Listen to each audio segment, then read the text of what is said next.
इकडे लक्ष द्या सर्वांनी. ही पुंडलिकाला दिलेली वीट आहे. विठेवर देव उभे आहे. मुक्तिकेसी नावाची एक दासी होती. तिला आपल्या रूपाचा गर्व झाला होता. जेव्हा ती देवाच्या दर्शन झाली तेव्हा देवाने तिच्यापेक्षा नाजूक रूप घेतलेले.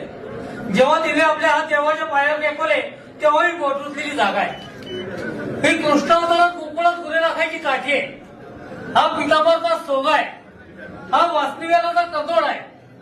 डाव्या हातामध्ये शंख आहे. उजव्या हातात कमल पुष्प आहे.